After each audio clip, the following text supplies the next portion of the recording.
twongeye kubasuhuza kandi tubahaye ikaze kuri channel yacu dusobanukirwe. Uyu ni umwanya w'amakuru tubagezaho, nkuko ngira ngo twabibabwiye, tubagezaho amakuru asesenguye, amakuru y'ukuri kandi amakuru mu by'ukuri atarimo ibihuha. Twe ntabwo tuvuga ibihuha, ntabwo tubwira abantu ibyo twumva bifuza kumva, ahubwo tubahereza amakuru ndetse n'ibiganiro by'ibihari. Amakuru rero y'aka kanya nanone muri kumwe nanjye Patrick mfatanije na mugenzi wanjye Frank. Ingingo rero z'ingenzi tugiye kugarukaho muri aya makuru uyu munsi, tugiye kureba kwifatwa ry'abasirikare ba M23 baba bafashwe n'igisirikare cya FARDC gifatanije n'abasirikare b'uyu muryango wa SADC. Turaza kugaruka kandi ku buryo ibitero bya SADC birimo kuba byakorwamo. SADC ikomeje gutera ibitero bitandukanye ibigaba kuri umutwe wa M23. Turabigarukaho kandi nanone tuze kugaruka ku bikorwa remezo biri kugenda byasenyuka muri Repubulika Iharanira Demokarasi ya Kongo. Turaza gusoreza ku bice byiganjemo imirwano kuri uyu munsi. Reka rero nakire mugenzi wanjye Frank atangire atubwira amakuru agendanye n'irifatwa ry'aba M23. Frank. Urakoze cyane Patrick. Iri fatwa ry'abasirikare ba M23 cyangwa se abarwanyi n'abasirikare cyangwa se abarwanyi twagiye tubona bashyirwa ku mbuga zitandukanye ndetse n'amateleviziyo ya Kongo, cyane ko hagaragara ko n'ubuyobozi bwa gisirikare bwa Kongo busobanura ko bwafashe abo barwanyi. Amakuru tudashidikanywaho ni uko abasirikare bamwe cyangwa se abarwanyi bamwe ba M23 bagenda barafatwa ni ibisanzwe mu mirwano niko bigenda, ndetse ntibinabatangaze n'ejo bashobora kwerekana ba FARDC cyangwa se abarwanyi ba Wazalendo bafashwe n'abarwanyi ba M23. Abo berekanywe rero, ndetse hari n'uwo berekana afite n'indangamuntu yo mu Rwanda. Ni amakuru tudafitiye gihamya neza yuko iyo ndangamuntu yari uwo munyarwanda koko se cyangwa se ari iki, kuko nta media izo twe tuzi, izo bita mainstream media yashoboye kubigaragaza. Ariko nukuri barafatwa kuko imirwano irahari, na gace k'imirwano, na gace twibuke ko intambara ya Kongo ni intambara iri muri kara gace, ni intambara yahinduye isura. Uburyo irwanwa ni uburyo butari ubwo nkuko yari isanzwe irwanwa mu gihe cyashize. Ntago ariko uburyo strategy ziriho za gisirikare zitandukanye n'izari zisanzwe zikoreshwa, cyane ko ubu ngubu hari umutwe wa Wazalendo ugizwe cyane cyane n'abaturage, nibyo twavuga ngo ni force d'autodefense, nguko twayita kose cyangwa se uko Kongo yita, nuko abo barwana bayita. Ni umutwe ugizwe n'abo twavuga ngo ni abaturage, kandi koko ni abaturage bagiye bishyira hamwe bararwana. Tuzi imitwe yari hariya za mayimayi n'iki, ni ukuvuga ngo ni abaturage bo muri ako gace, ni abaturage b'Abahunde, ni abaturage b'Abanyanga, ni abaturage b'Abahutu barimo biravugwa, kubera ko Kongo ku batabizi ifite abaturage bavuga ikinyarwanda muri kara gace, bamwe bo mu bwoko bw'Abatutsi, abandi bo mu bwoko bw'Abahutu. Cyane cyane abari kuri side ya Wazalendo rero ni Abahutu, ni abaturage b'Abandandi, ni abaturage bamenyera ako gace. Kuba rero umurwanyi wa M23 yagwa mu gace k'abo bantu bakaba bamufata, bakaba bamushyikiriza ingabo za FARDC, birashoboka cyane. Ubwo nicyo kintu dushobora kubivugaho. Noneho rero hari nuko umuriro wabaye mwinshi cyane, kuko Kongo iri gukoresha ibisasu bikomeye, byaba ari ibisasu byaza mortier, byaba ari ibisasu by'indege n'ibindi, bishobora gutuma abarwanyi babo bamwe batinya cyangwa se bakisanga mu gace badashobora kari mu maboko y'abo barwanyi ba Wazalendo cyangwa se mu maboko ya FARDC, bakaba bafatwa bakashyikirizwa inzego z'umutekano, bakaba bagaragazwa no ku mateleviziyo. Bwana Frank urakoze cyane. Twabashije kubona amafoto yashyizwe hanze agaragaza mu by'ukuri aba barwanyi baba bamaze gufatwa n'izi ngabo za FARDC, ariko aba barwanyi nk'uko bagaragajwe n'ubundi bikomeje gutangazwa ko ibitero bigabwa n'aba basirikare ba SADC biganjemo cyane cyane ngo abasirikare b'igihugu cya Afurika y'Epfo ngo bikomeje kuba byakaza umuriro kuri M23. Ese byaba bihagaze bite, cyangwa se ni bihe bice cyane cyane muri iyi mirwano byaba bikomeje kwibandwaho n'ibi bitero bya SADC? Frank, kugira ngo dusobanukirwe neza imirwanire iriho muri iyi minsi, reka dusubire inyuma gatoya turebe ingabo zari zoherejwe n'ibihugu byo muri Afurika y'Iburasirazuba. Zarimo ingabo zivuye muri Kenya, mu Bugande, muri South Sudan, byari byaje gufasha kugarura umutekano muri ako gace. Byaje bifite inshingano y'uko M23 iva mu birindiro yari yarafashe icyo gihe ikabisigira izo ngabo, noneho hakabaho kumvikanwa, noneho M23 ikagira agace gato isigaramo, igasubiza ibice yari yarafashe. Niko byari bimeze. Noneho koko byabayeho, M23 isubiza ibyo birindiro bimwe na bimwe yari yarafashe, ibiha izo ngabo z'umuryango wa Afurika y'Iburasirazuba, East African Community.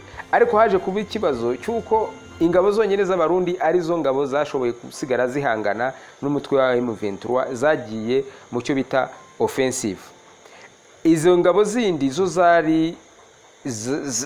zo ntizigeze zirasana na M23, ahubwo icyo zakoraga zafataga ibyo birindiro.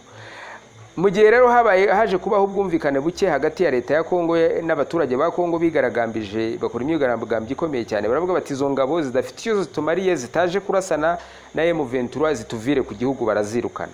Izo ngabo zivuyeyo, M23 yahise yisubiza ibirindiro byose yari ifite. No kuvuga ngo muri kara gace kaba ari aka muri teritwari ya Rucuru na teritwari ya Masisi, bafite agace kanini cyane bayobora, nibo bantu bahayobora. Noneho rero izi ngabo za SADC zije muri makeya, zo zisa naho zahinduye imiterere y'imirwano. Ntabwo ziri nubwo zo zifite manda itandukanye n'ingabo zari zihari za EAC, zo zifite manda offensive, zo ziyemerewe kurasana cyangwa se kurwana na M23 n'indi mitwe yitwaje intwaro ibangamiye leta ya Kongo. Ni ukuvuga ngo rero zo ariko ntabwo ziri kugaba ibitero mu buryo bweruye ubu aka kanya, ahubwo Wazalendo ni iri kugerageza kugaba ibitero. Twayumvise mu gace kitwa za Karuba, aho ugenda igaba ibitero.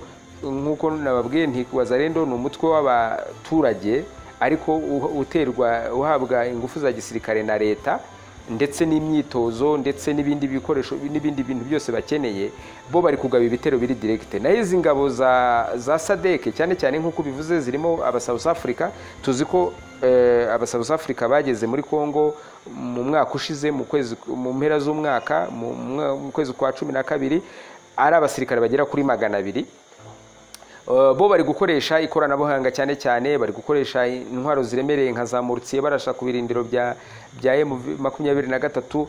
Intambara yahinduye isura, bo ntago bagikora strategy yabo iragaragara nkaho bari kurasa ibirindiro, bari kurasa ibirindiro, bari kurasa amastowa aho M23 yashyiraga intwaro zayo, logistique, les moyens logistique zayo bari kuzidetruiza.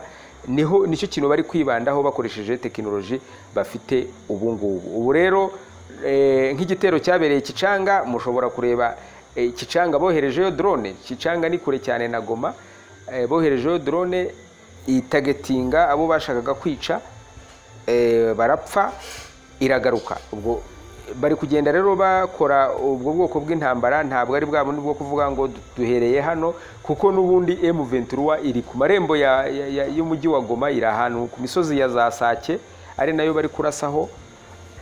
Ari abarwana intambara iri classique isanzwe, bari guhera aho ngaho bagenda bagaba ibitero bakomeza bigira imbere. Icyo nicyo kintu twabivugaho ubu ngubu. Urakoze cyane Frank.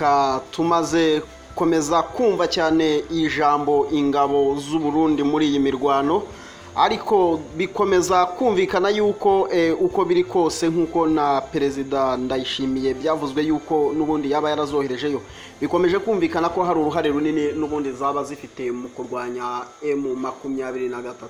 hanyuma rero Frank, nk'uko bikomeje kumvikana, hari hashize iminsi nk'ibiri twumvise cyane twumva ibitero ndetse no kurasa kwa drone ndetse na Sukhoi.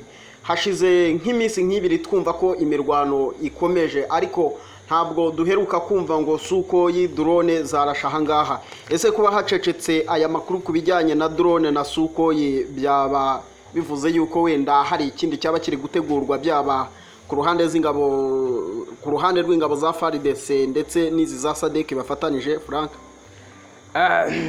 icyo twavuga nuko ako gace kari mu zone imirwano ihoraho, imirwano iraba, ahubwo amakuru nyayo ava aho imirwano ibera aracyari ikibazo gikomeye. Nta muntu n'umwe ushobora kukubwira yuko ashobora kuba afite amakuru yizewe neza cyane mu buryo bukomeye, kuko niyo tugerageza gutara amakuru twajyaga inshuro nyinshi tureba ibinyamakuru bikomeye, izo twita mainstream media, BBC, CNN n'ibindi bitangazamakuru bikomeye, ariko usanga nabo badafite amakuru ahamye atubwira neza ati imirwano bahaka ngaha ihagarariye.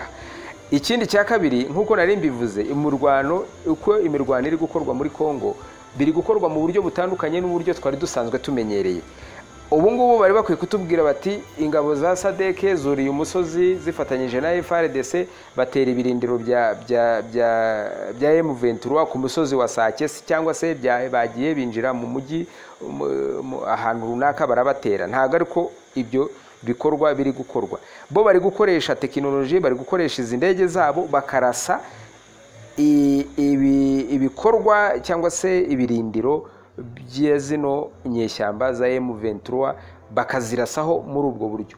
Hari n'indege ziherutse kuza muri kino cyumweru gitangira, kino cyumweru turi kurangiza nyine gitangira, nibaza ko hari kuwa mbere ushize, zari indege zo mu bwoko bwa MiG, bavuga ko zari zahagurutse Ikisangani, ziraza zikora karasisi hejuru y'ikirere cya Goma n'u Rwanda, ku buryo bamwe bavugaga ngo zimwe zanashoboye no kwinjira ku kirere cy'u Rwanda, ariko umuturage uhagaze aho ngaho sinzi ko ashobora kumenya aho ikirere cy'u Rwanda na Kongo kigarukira, ni ukugereranya.